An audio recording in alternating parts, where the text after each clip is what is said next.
Hello everyone, Kim here, Abundant Life Tarot. Thank you so much for joining me for a Mystery Mystic reading. We are doing a detailed oracle reading, and this isn't my usual style. Typically, I have the camera rolling as I ask questions or as I shuffle and have the cards jump, and then I read those cards. Well, I thought that was happening.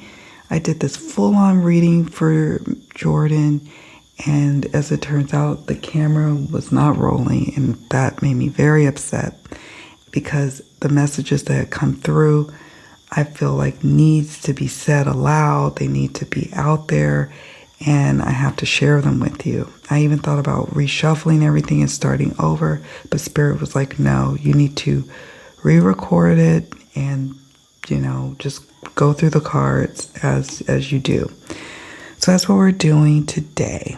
Now, I'm going to zoom in as best I can to hone in on the different sections of the reading so you can see them a bit better, or if the cards are close, I'll just pick them up. Little background here.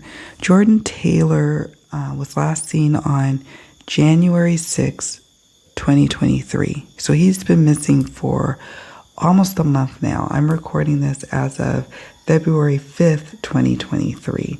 He is a first-year law student out of Queens, New York. He was a CUNY law student, and he had just wrapped up his final exams. He was even waiting for the exam results, the grades, according to his brother.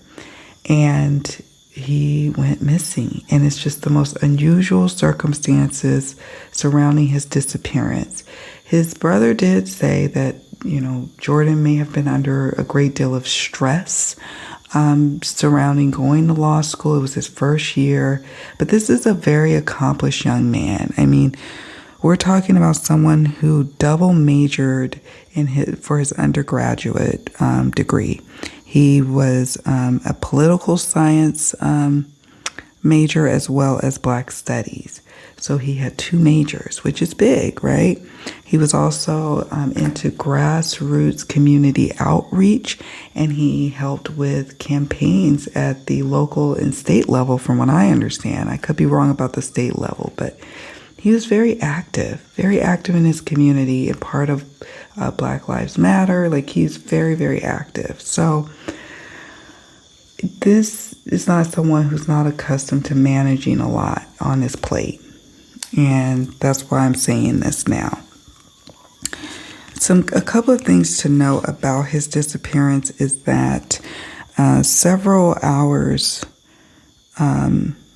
after he abruptly left the barber shop where he was getting his haircut, he left mid-haircut, took off, and went to the Port Authority bus terminal and was there for a while.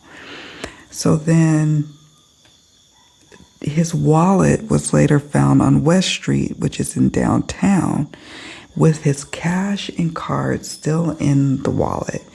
And his family was notified on January 7th, the next morning, of his disappearance, because they said someone called and said, hey, I found, your loved one's wallet. So then I guess 1 a.m. that night, the cell phone was found on the ground near Q Club, and that's on West 47th Street.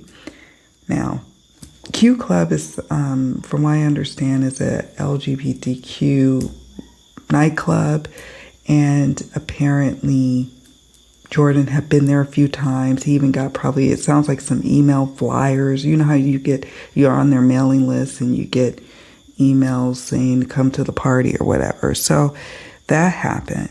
But what's crazy about that club is that in May of 2022, another patron, I forgot his name, I didn't make note of it, but he left with two men, went to an apartment. I don't know if it was his apartment, but went to an apartment and ended up ODing on fentanyl. And I think it was, I don't know, it starts with a L, lidodyne. I could be mistaken on the second one. Nevertheless, he OD'd, and his bank account was drained by the thousands of dollars. So that happened. This club, I guess, has a history of some not so savory things happening, and that's just hearsay. I don't know that for a fact, except for the gentleman who I just mentioned that was in the news. And I kind of faintly recall hearing about that too. So anyways, Jordan has been missing, and his family and loved ones, friends, the community has been out searching for him, and to date, nothing has really come about. So here we are doing this reading. I've brought you up to speed now. Okay, so let's get to it. Let me show you the Mildred Payne Secret Pocket Oracle cards that jump. What I'm going to have to do is zoom in, bring the tripod up so you can see it more up close and personal. And I'm going to share with you the cards that came up. We've got Comet, Trumpet, Poppet, Moon, Scourge, Herb, Mirror, and Ladder. Okay. Now, right off the bat, what makes me nervous about the Comet card is it can mean utter destruction. Okay. It is typically associated with a bad omen. It can represent turmoil. And so sometimes turmoil can be emotional turmoil or the actual turmoil of life. It can mean catastrophe and just disaster. It just is not a really good card to get as your first card, okay?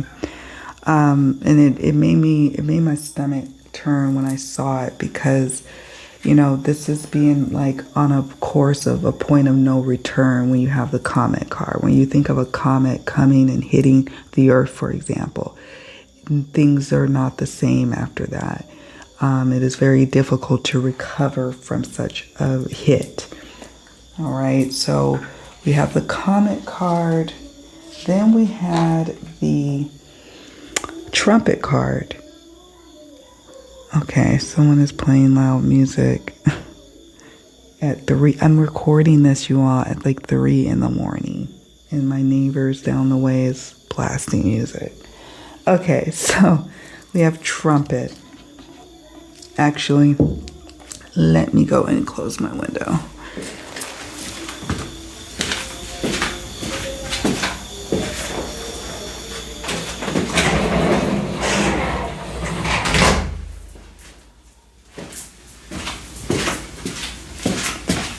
Sorry about that, you all. I just know I won't be able to concentrate like I need to. So anyways, so we have the trumpet card. The trumpet card is about communication. It can sometimes represent a communication with the departed. And that's, interesting sitting next to the comet card. That was something I didn't take away when I first did the reading, when I thought things were recorded. Okay. And now I'm thinking about that. I'm like, communication with the departed. It also can be about a call, okay? About an awakening of something, a spiritual vibration. So this could mean, and I say this with hesitation, but this could mean that he very much has crossed over at this point. I don't like to put that out into the universe. I usually try to refrain now in days when I do these readings from even going there, but I'm not really picking up on a life force here.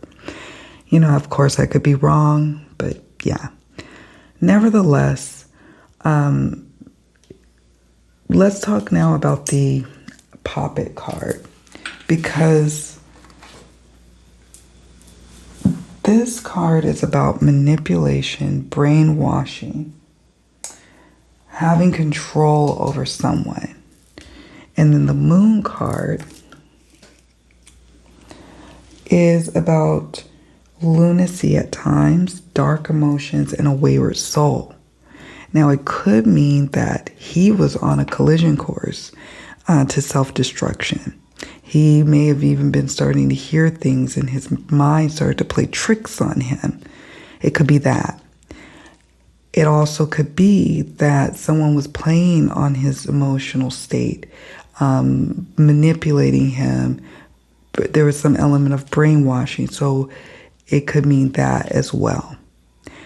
And as I was starting to do the reading, at first I'm like, okay, maybe this is just him being on a collision course and with his own self, own destruction from stress and worry and, hearing the call to do something different, perhaps. But then we got the Scourge card. Okay. This card is about discipline, either you feeling the need to discipline someone or someone feeling the need to discipline you, punishment, brutality,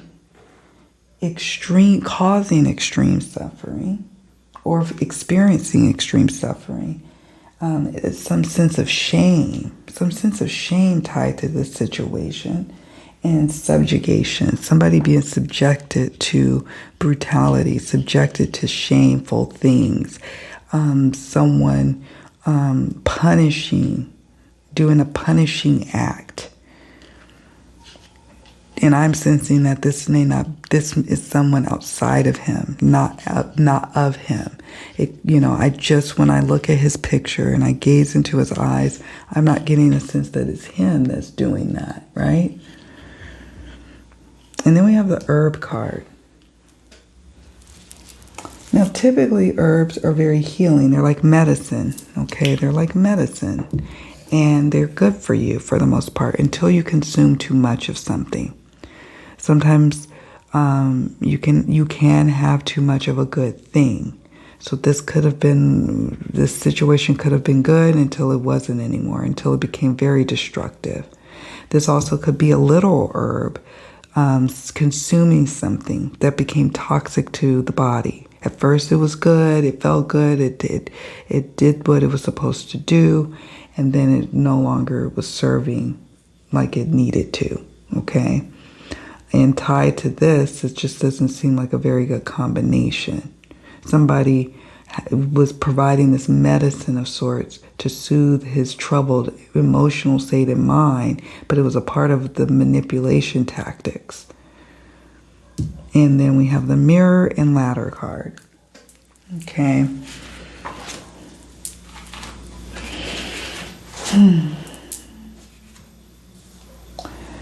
The Mirror could be about vanity. Somebody being really concerned about appearances. How are they going to show up? How are they showing up to the world? Having something to hide. Needing self-reflection, but not reflecting. It could also be about reevaluating your perception. So perhaps if Jordan was dealing with someone that was kind of manipulative and brainwashing him, and he was reevaluating his perceptions on things, that could be it. Or it could simply be he's reevaluating the perceptions on himself. He no longer wants to be perceived as this. He no longer wants to wear certain goals. He no longer wants to be X, Y, and Z. Could be that. So there's that. And then there's ladder. Wanting to ascend and get up out of something, overcome an obstacle, to step up and out of a situation that was causing him to feel wayward and be in an emotional state. I sense that not only was he under great stress from school, he was also under great stress from something personal that he knew about. And I'll show you why in a moment. Actually, I'm going to show you now. Let me zoom out and kind of bring you over here now. So now we have the selfish, vindictive, ego-bound, jealousy, disrespectful, dark, secretive, confusion, and accusations card. So these cards are speaking to that this is something else going on with him.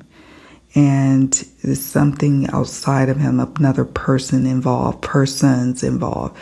selfishness, either someone perceiving that he's selfish or that he himself is feeling like someone is being selfish or that he needs to be selfish. There could be that. Someone being vindictive and dark and feeling disrespected about this selfishness. And ego-driven, ego-bound. Sitting under the mirror is saying that this person needed to do some self-reflection but was failing to do so. There's some level of jealousy here. It could even be the night of, or it could be several nights leading up to what happened, of jealousy. Someone feeling disrespected. Dark energies that came up over here. This blew me away when this card jumped, because I shuffled this deck first, this one, and then this one, and then this card jumped, and I was like, wow, we have a dark card here. And this is a 160 card deck, and I think this one's got, I don't know, it's got a lot of cards itself, so it was interesting to me. This is like a darkness that befell on him. And it could just mean that he was in a dark corner, a dark alley, a dark club, a dark night of the soul. But I really sense that this is due to someone else like subjecting him to a certain level of darkness. They felt disrespected. Somebody felt disrespected. And there's secrets. There's someone hiding important secrets here. Could it be him? Yes, of course. Could it be a secret lifestyle? Sure. Maybe not so much on his part, but on someone that knows of what happened to him. They have a vested interest in making sure that it's not known. Like, even if they aren't really directly involved in his disappearance, they may have information that could lead authorities to where he may be at or what may have happened, but because they can't be associated with, say, the club, for example, or with him, or whatever the case may be, or that there was something going on over here, they can't let it be known. They would just rather be secretive. There's a lot of confusion. Someone has again, I said, a vested interest in things being confusing. Okay. And there's a lot of level of confusion on what happened. Like, I would imagine, and we'll talk more about it in a moment when I get to those cards, but his cell phone should have some clues on people that he was associating with. Emails may be able to tell who he may have been talking to. What may seem like it was just innocent enough may not be so innocent. There may be something behind it that they don't realize and understand. Accusations, there's going to be accusations either being swirled or coming out at some point in the future tied to his case, or that someone's going to make accusations to cause confusion, to move away from themselves. This could just simply be that the public starts making accusations. That happens from time to time in these kinds of disappearances when you don't really have a lot of answers. The family could be making accusations, etc. So there could just be some accusations going on here. So then before I think I skipped a deck that I mentioned. So next, I didn't shuffle this one next. It was this one. These are two cards that jumped. It was Is This Me and Addicted. So, is this me? Is this me that's addicted to this situation? Is this me that is addicted to this drug, this lifestyle, this life choice, this work choice, this career choice? Is this me? Is this me could represent Jordan, or it could represent someone close to him.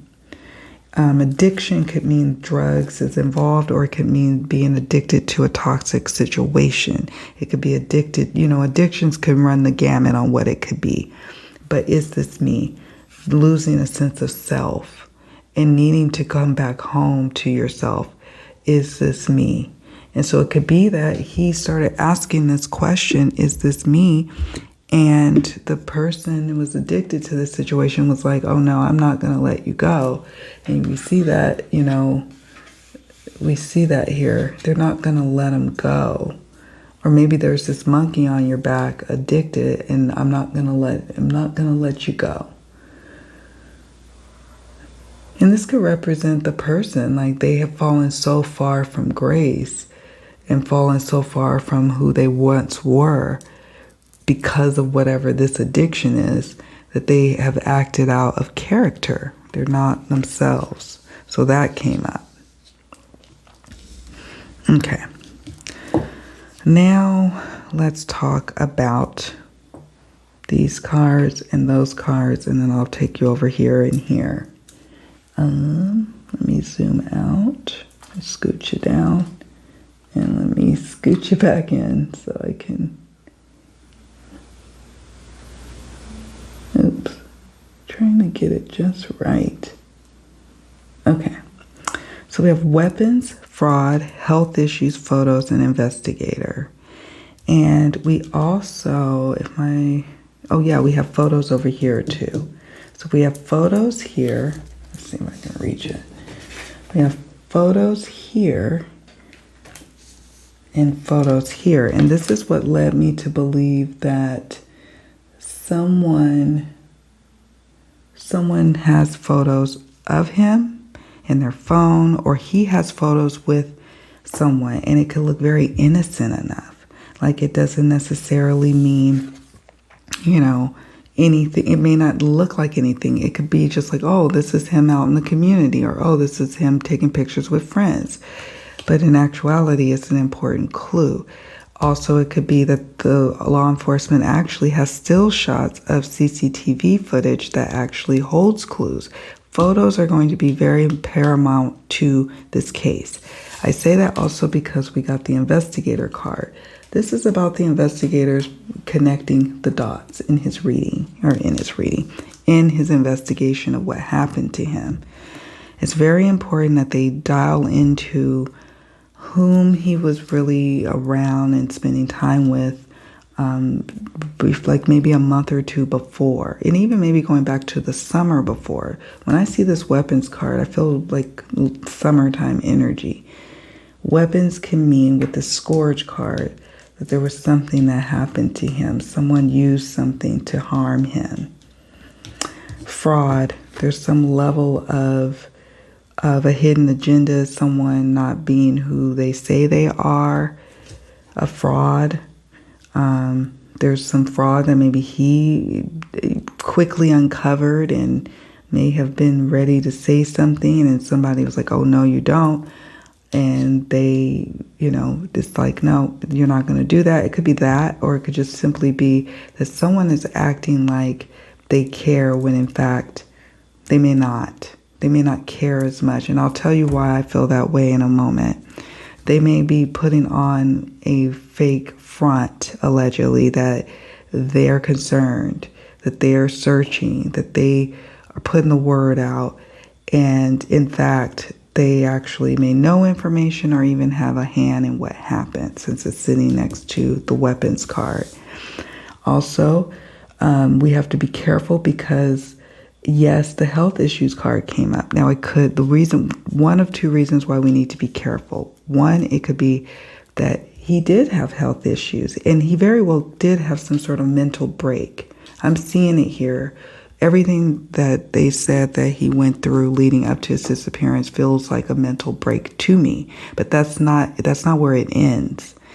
But we also have to be careful about just relying just simply on that. And law enforcement has a tendency just to simply follow on that and say, oh, well, he must have had some unfortunate incident.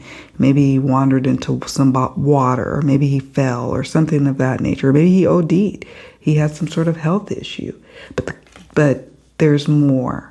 And so we have to be careful about just taking that for face value. But also then on the flip hand side, if there is no other evidence to suggest otherwise, then we have to sometimes accept what it is. So there's that. But health issues could be something also that someone comes up with. Okay. So now I wanted to direct you over to these cards here. Let me see if I can scoot you over a bit so you can see them a bit better. Let me zoom in a little bit. Okay. Someone was feeling unloved. The motive is jealousy. We saw jealousy over here. Jealousy is something that it would be with someone else. Now, it could be he's jealous of someone else himself, but I got a sense that something that he was doing or saying got someone jealous, or that he knows of some sort of jealousy. Something jealousy is a big deal here. And it's not something that necessarily has to be anything that happened over the course of years, or it could be something that happened over the course of days or even hours that led to jealousy. Private property and buried was interesting with the footprints in wooded area. This could be that buried could just simply mean that there's secrets being buried. Secrets that he knows, secrets that someone knows about what happened to him that is buried. This also could mean that he could be located or somewhere near private property. Private property could be somebody's building, somebody's home, somebody's establishment or business, or somebody's little parcel of land just outside the city limits. Buried. Footprints could be a key clue to what, and footprints also could just simply mean, prints and, like the little footprints, data footprints, or actual footprints from shoes. Footprints, wooded area. That's it. That was interesting to me. The dark energies card is like there's some kind of dark element that's outside of him. Sure, it could be the darkness in him that took over, of course. The other thing that was interesting to me was the corruption and government and military card. There's something that somebody has their blood on their hands. They could be associated with the government or military. Maybe they work, they work for the government or in the military allegedly. And there's some element of corruption that he knew about, or there's some level of corruption as it relates to his disappearance. Unloved and unwanted. At first, when I saw that, I was like, well, maybe he didn't love what he was doing anymore. Like, he took the finals of the law, for his law degree, and he's like, I don't want to do this. But this could be that someone was feeling unloved and unwanted, and maybe he was feeling unloved and unwanted, or maybe someone near him and dear to him was feeling unloved and unwanted, causing some sort of jealous feelings. I don't know. Karmic connection always translates to me as a karmic collision. And that could be like everything was kind of setting the stage for this to happen, like including the fact that he's on this trajectory of kind of having a mental break, if you will. I mean, he left the barber shop, which it sounds unusual for him, mid-haircut and just took off. That's not, normal behavior. Not that it couldn't happen, but then he takes off and his family doesn't see him after that, really and truly. They themselves don't physically lay eyes on him except for what they can see on some CCTV footage. So something happened, but that was like the trajectory. And it started before that. Like, he encountered someone, and the stranger card could be that this person is someone he encountered who he vaguely knew and met in the shadows, and, or it could just mean that he thought he knew someone, but he didn't really know someone. And they are actually quite a dark kind of person and dark motives. And yeah, it could mean that, or it could mean that he, in all that he was got going on in his life, all that he has going on, it put him on a collision course, this comet coming at him with a stranger that was not kind and who could have caused harm. But all of this is swirling around him. I was sensing strongly that it may be someone he might be an acquaintance with, but he's someone he doesn't really know very well. and that he encountered perhaps near that club or inside that club. I don't know if he made it ever in that club or if he was just around it, like on the outside, just kind of hanging out. I don't know. But, well, what I'll do here now is I'm going to just pause for a moment so I can make sure that this is actually recording and then bring it over to the other additional cards I want to show you. Okay, so I had to move the tripod over. What I wanted to show you is these are from my Sacred Spaces Oracle that I created. And the card that was underneath the deck was Party. Okay. And this is what gave me the inkling that something happened to him as a result of being near or in or around that club. Or a party. I guess it could be, now when I think about it, it could be some sort of house party or something. But nevertheless, it's got that dark feel to it. Another thing that when I was saying that he could be in darkness, I was thinking like, oh, maybe he's in an alley, a dark alleyway or something, a dark alleyway near near where he disappeared from, or maybe he disappeared into a dark alley.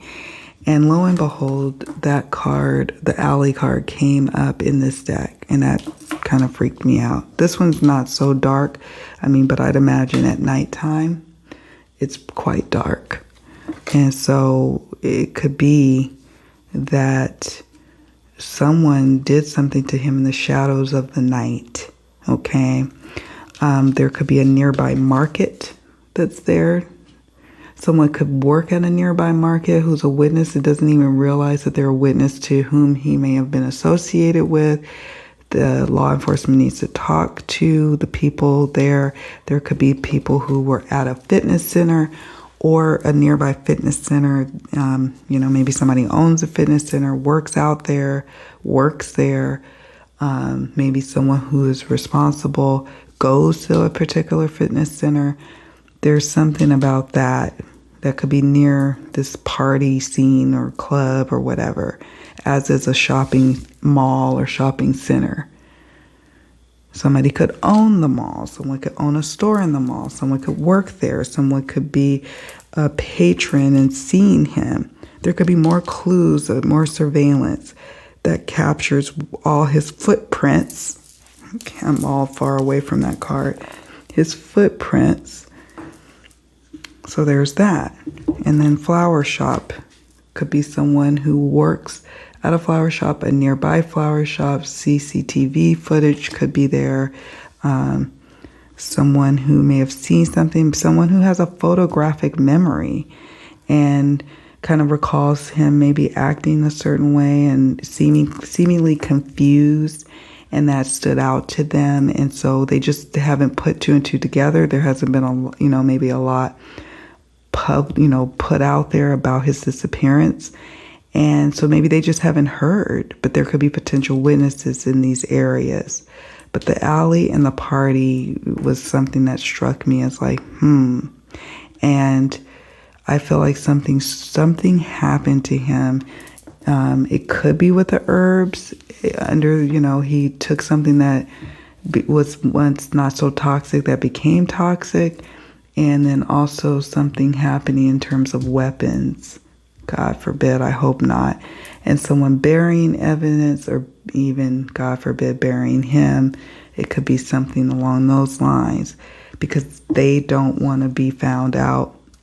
I just feel like if he had an accidental something or another happen to him, well, we would have found him, right? He would be found. Unless he fallen into water. That is a possibility, of course, but not one water card came up in this particular reading. Now, that remains to be seen. I have one more part I'm going to do if I can squeeze in the time here. We'll see if I can. I'm going to move my tripod because I wanted to show you all something. So I pulled some additional cards from my Defining Characteristics Oracle. Friendly demeanor. This card actually at first was like, oh, somebody who has a friendly demeanor, someone who's friendly to him, someone, who you wouldn't suspect anything. They're friendly looking. But then this got me to thinking, this could be representing someone who's a friend of his, who has a friendly demeanor, someone who may either know more than they're telling or revealing, or may even, God forbid, and allegedly be more involved in their sharing, and they show up as a friendly face, but really they're hiding something. And they could even be going on search parties or offering to help or offering to pass information about him missing, all the while knowing a lot more than what they are wanting to share, because they have the reason they need to hide it. Like they have to, their vein or their public persona or something. I don't know. We have white or gray hair, so someone who could be older than him is what I took away from this card. I mean, of course, it could mean somebody who has white or gray hair, sure, but it also could mean someone who's older than him. Someone who's into piercings or once had piercings. Maybe they even have scars like myself. I have an eyebrow ring scar from, gosh, over 20 years ago. Like, I had that when I was 16 years old, and I'm 43 next week, so I still have a scar. So it could be, I don't know, someone who has piercings or had piercings or into that culture. Markings, I wasn't quite sure what to make of this card, and I'm still not. I have to sit with this one. Not sure what this means. Could be tribal markings, or I suppose I have a tattoo card in this deck, so I don't. That's interesting to me. Markings are interesting. Someone with dark skin could have information or be a witness. So there's that. Okay. Now, this was interesting to me. Unsightly. This is someone who either is kind of unsightly, kind of ugly, to be frank, or it could be someone who is unsightly when they're on drugs or when they drink too much and they're just unbecoming. You can't really deal with them. So that could be a clue as well. Who becomes kind of like a Dr. Jekyll, Mr. Hyde kind of situation in certain things could be a clue. Left hand dominant. So I'm left-handed. So it could be someone who's left-handed or who's left-brained. And finally, disguise. Disguise. Someone disguised. And this is what led me to making this connection here with this card. Is that someone is disguised. Now, it could be that whomever he encountered was disguised by obscuring their face with a mask or having a hoodie on or having their eyes covered or all out disguise. Or this could be they're disguising themselves as Mr. Nice Guy or Mrs. Nice Gal, but in fact they are not. It's all a facade. It's a disguise. So it could mean literally that. And that's really kind of worrisome and scary. I find it interesting that it's not a robbery because his credit cards, his cash wasn't taken, his phone wasn't stolen, and he hasn't been found. So where is he? What happened? And it's closer than we think. It's closer. Now, the stranger card could mean that he encountered someone he barely knew or knew at all. He may have felt like he knew him, but he didn't. But I'm sensing it's closer than we think. And that he was just on a karmic connection, karmic collision course. All right, so what I'm going to do now is pause here. I'm going to pull out one more additional deck before we wrap up his opening oracle reading. I may come back and do a detailed tarot reading. I haven't decided yet. I'm still pondering on that, but I'll be right back.